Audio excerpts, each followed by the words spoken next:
Yesterday, a Catholic school just like mine was transformed from a sanctuary into a scene of violence.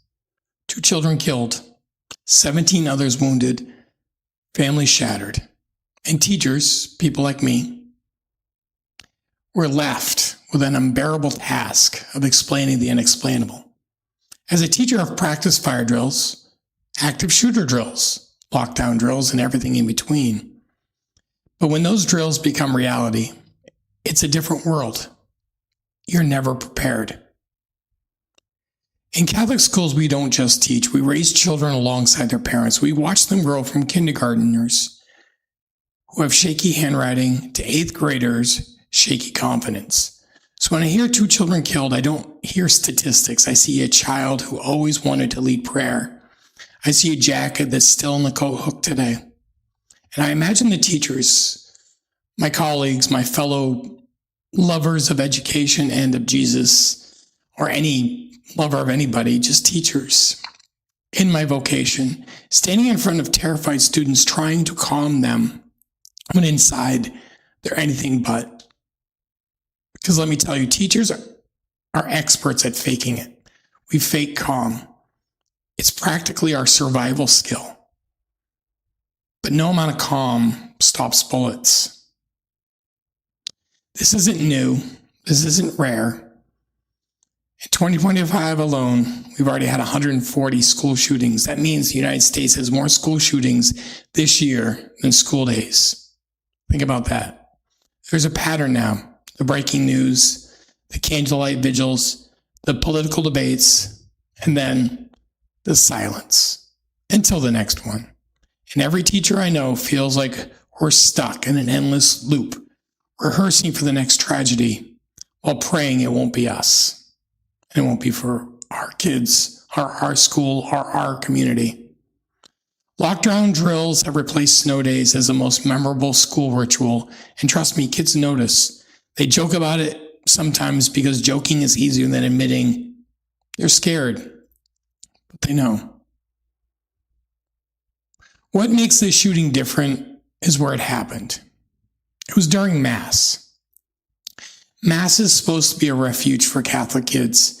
It's where we whisper prayers, fumble with hymnals, and sometimes zone out while staring at stained glass. But yesterday, the sanctuary became a battlefield. As a teacher of faith, I wrestle with this. How do I tell my students that God is our protector even when the church walls couldn't protect them? This isn't a new question in history. Churches have been bombed, mosques attacked, synagogues desecrated, but it still feels like betrayal. That violence can enter that very place all faiths call holy. History teaches us that sacred spaces are never immune from hate. In 1963, 4 little girls died in the bombing on the 16th Street Baptist Church in Birmingham, Alabama. In 2019, worshipers in Christchurch, New Zealand were gunned down during Friday prayers. Synagogues across Europe have carried scars of violence for centuries. The attackers always share something in common. They choose the sacred because it magnifies the horror. It's not just about killing people, it's about killing faith, killing trust, killing hope. Because when you're in those places, you have hope. You put aside your fear, your anxiety, your trepidation, and you give it up. You give it up to your God. You give up anxiety, fear, depression, and you have hope, even if it's for that small moment. You have trust that you're in a safe place. But history always shows us something else, resilience. Those churches rebuilt, those mosques, but again, the synagogues still hold prayers. And the Catholic community in Minneapolis will rise. That's what we do. But resilience shouldn't mean we get used to burying children. The shooter left behind a manifesto online, disturbing posts, videos, warning signs, and yet they went unseen or at least unacted upon. This is our new reality. Kids' digital footprints often reveal more than their report cards do. but we live in a world where we correct grammar online faster than we stop threats. Teachers are asked to notice every change in behavior, a kid who suddenly isolates, a violent drawing in a notebook. But the internet gives hate a megaphone, louder than any teacher's voice, and we're outmatched. Already some are trying to weaponize the shooter's identity to push an agenda. As a follower of Christ, let me say this clearly, scapegoating communities for actions of one person is not justice, it's just sin. Truth is, America doesn't have a scapegoat problem, it has a gun and mental health problem. And pretending otherwise means we'll be sitting here again in a month. I hope. Not sooner. Talking about another school, another set of names, another set of funerals. Today, like every teacher, I looked into the eyes of my students and saw fear. The unspoken question, could it happen here? Could it happen here? And I didn't teach this year. I'm not teaching right now. But I have. I taught at a Catholic school for years. And one year, we had a live shooter across the street from our school.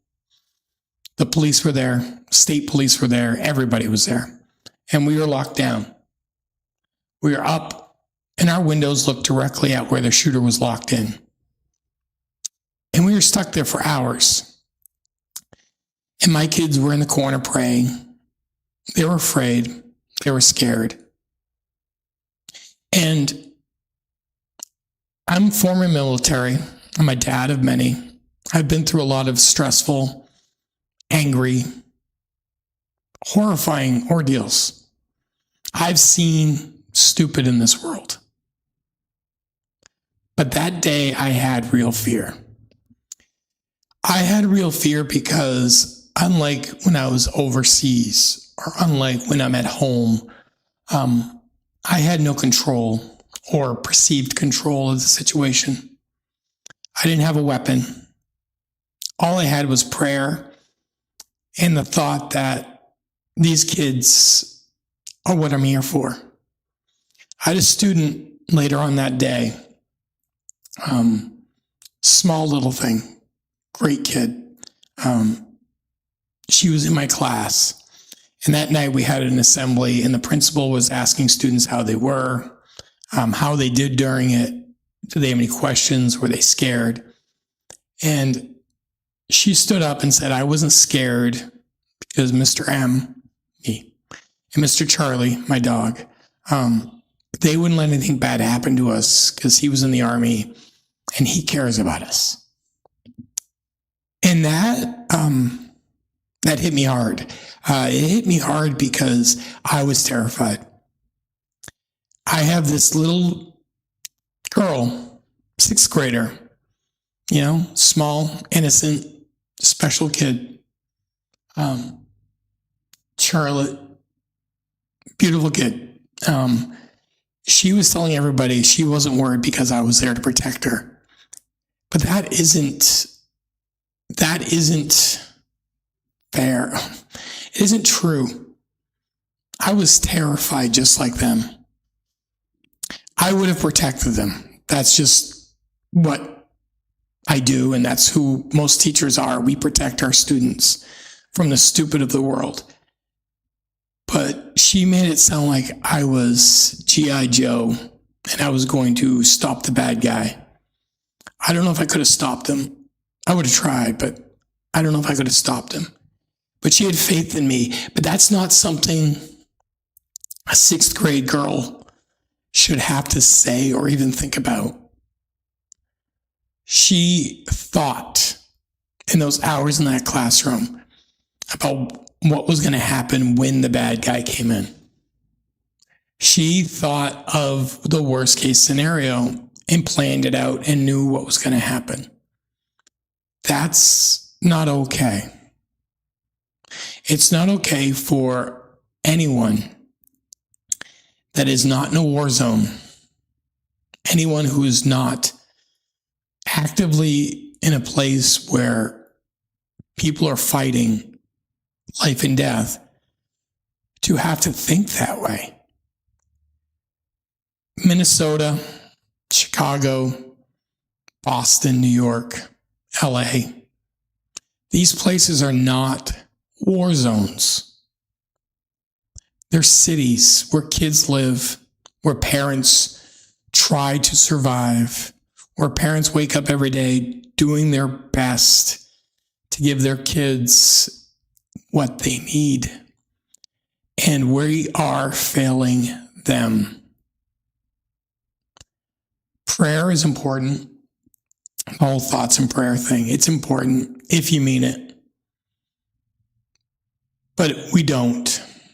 Most of us don't. We talk about we don't want gun control because of our Second Amendment. You know, I'm all for amendments. I'm all for freedom. We have a mental health problem that mixes with guns. And those two together, children die. And I'm tired of children dying anywhere in the world. I'm really tired of children dying in places where they're told they're safe and God is there with them and He will protect them and He will comfort them and He will take away their cares. I'm tired of it. We have a mental health cocktail mixed with .226 ammunition. We have rifles, shotguns, and handguns that are just available. Now, the handgun, the shotgun, it's pretty easy to get. And depending on what kind of rifle you used, which I'm assuming it's an AR-15, they're a little harder to get. I don't understand why we can't. My big stress, my big takeaway, my big whatever, is we are teaching our kids to be afraid of school, church, of malls, of everything else. We're also telling everyone that we care about your mental health, but we don't want to treat it the right way. Instead of treating a problem, we acknowledge the problem. We try to make you feel comfortable with the problem. And then we, let you go. Am I saying the shooter yesterday in Minnesota was validated in everything they were doing? No. But not just them. Other shooters in the past have had people in their lives who have allowed them to do what they needed to do without checking in on them, seeing where they were at in their life mentally. This person was in their early 20s. Their parents, their mother at least, was involved in their life. They went to this school. They grew up in this community. And no one noticed a notebook full of hate. Weapons, pistol, rifle, shotgun in their possession. No one noticed their online footprint getting darker and darker by the minute. No one noticed anything? Or did they? Did they bring it up and did it get squashed because, they're just trying to live their truth and they're not ready. They're not going to be violent. They're just expressing themselves. Expressing yourselves in that age group, in that mentality, is difficult to understand. I've struggled with mental health. I've struggled with anxiety. I've struggled with depression. I've struggled with all of that. And people in my life noticed it. People in my life who cared about me noticed it and brought it to my attention. And I went and got help, and I'm getting help. And though I still struggle with it, I'm on a path to right the ship. But I don't have people in my life who validate it.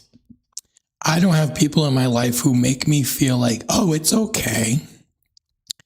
They're concerned about me. They care about me. That day, when I was going through that with my students.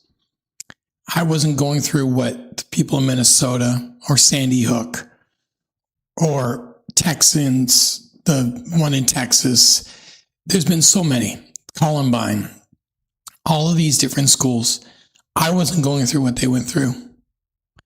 But you know what? I still felt fear. And I still felt like my job was to keep my kids alive. And I felt like if they were scared, I failed them. I led my kids in prayer. I'm not Catholic, but I'm Christian. A little different, I guess. I'm Protestant. But I taught at that school long enough. I know prayers, right? Their prayers. I know how to do it their way. That makes them feel comfortable. And I led them in prayer. I wasn't praying about learning and kindness. I was praying for safety, physical, mental, spiritual safety. And I taught them about history and geography. I taught them about science. I taught them about world wars and kings and queens. But that day, and a few days later, it wasn't about that. It was about feeling okay where they were, knowing a bad guy was outside just 24 hours, 12 hours, 10 minutes earlier, and what to do with it next. Who do I blame for this? That's what we always do, right? We blame somebody because it makes us feel better. The shooter. The shooter's to blame for most of this. The parents of the shooter, I blame them too a little, probably a lot. I blame society. I blame the news. I blame the internet. I blame everybody.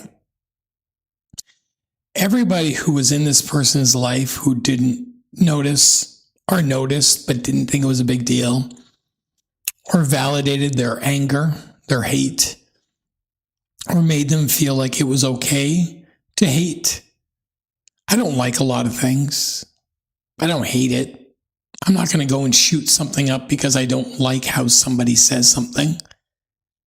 I'm not going to go and be violent against somebody who doesn't agree with me politically or spiritually or morally. That's not my job. That's not my life goal. I'm not here to judge with a gun or a baseball bat or a knife. Can we take away all the guns? Probably not. We're not going to. People are going to hide guns. That's what they do. That's what we're going to always do. Should we stop anybody with a mental disorder from having a gun ever? No, that's not going to work either, because then every soldier who's ever deployed can never own a gun and has to be kicked out of the military because they can't own a gun because they'll have PTSD or something else. But there's got to be something different, because whatever the hell we're doing, we're not doing it well. We're not. I'm tired of one side saying it's all mental health. I'm tired of the other side saying it's all guns. It's neither. It's all. It's both. As a teacher now, I'm supposed to know how to set up all my lesson plans for the week, for the month, for the year. I'm supposed to understand all the testing, all the in-services, all the different things my students have for IEPs, 504s, and everything in between. At the same time, I'm supposed to know the mental health of every student I have. I don't know how we're supposed to do it. If parents can't understand their children's mental health and they have one of them, how is a teacher supposed to do it with 30 or 40 students?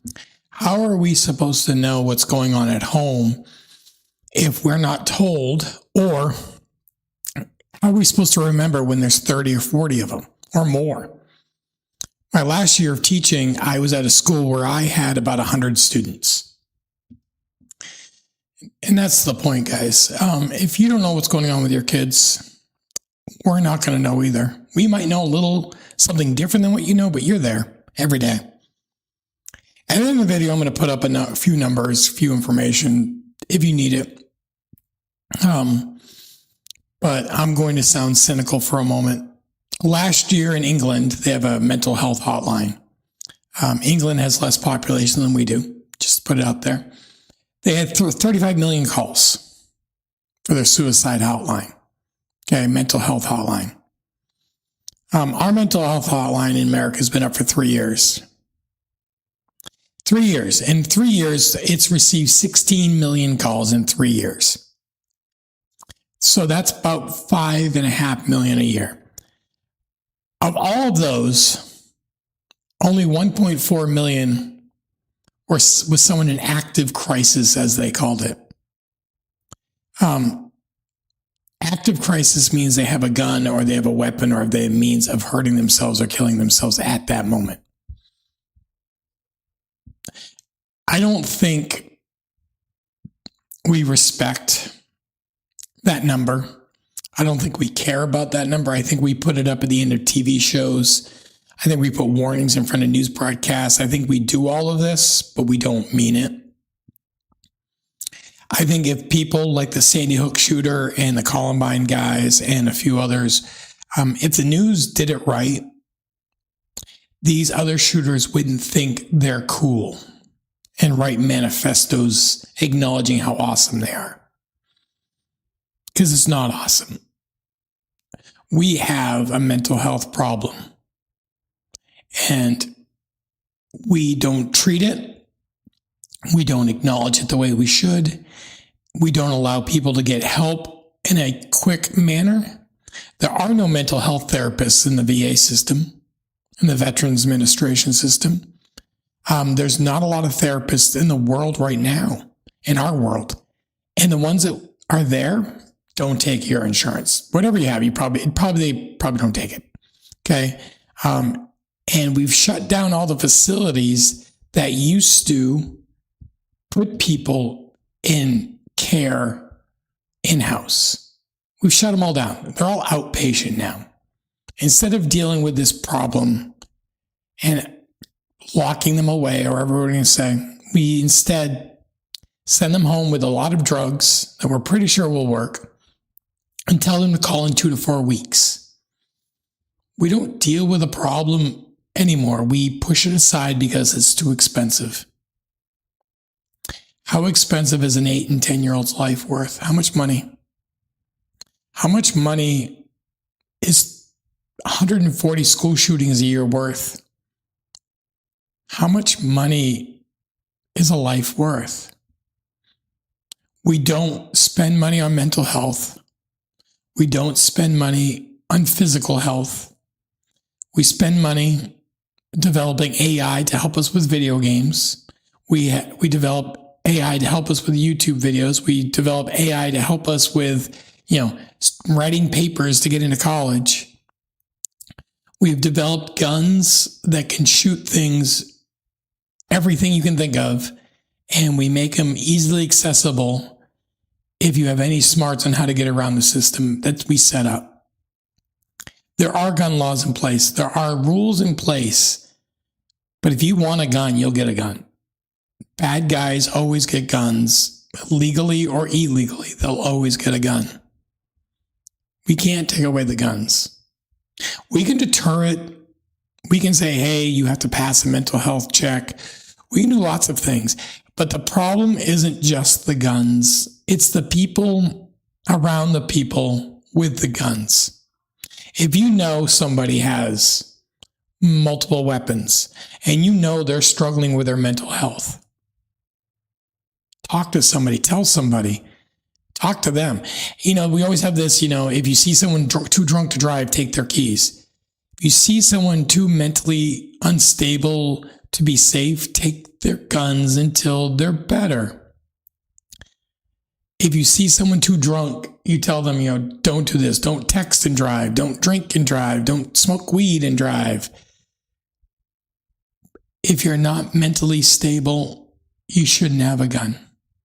It's just it. You shouldn't until you're better. There are ways to find out that. Now, some people are going to fake it. It's just the world we live in. But if we can cut this down, if we can stop the stupidity, it is a mental health problem. It's a horrible cocktail of mental health, parents, society who acknowledge the mental health but do nothing to fix the mental health, and AK-47s, M4s, AR-15s, shotguns, Glocks, knives, bats, weapons. Mixing a weapon with mental health issues, no matter what the weapon is bad. And it's not going to stop until we figure out that we're tired of burying children, and children who are praying are the children. I don't care if you're black, white. I don't care if you're Muslim, Jewish. I don't care if you're Catholic, Protestant. I don't care if you're Hindu. When you're in a place of worship, a place of sanctuary, that should be the one place in the world where you feel safe. In Afghanistan, we were told the only places we weren't really allowed to shoot at, mosques, churches, places of worship. And that's in a war zone. But in America, a non-war zone, schools, churches, mosques, synagogues, fair game. And that's got to stop. Thank you. God bless. People in Minnesota, sorry. We as a society have failed you, and we've failed each other for too long, and something's got to stop.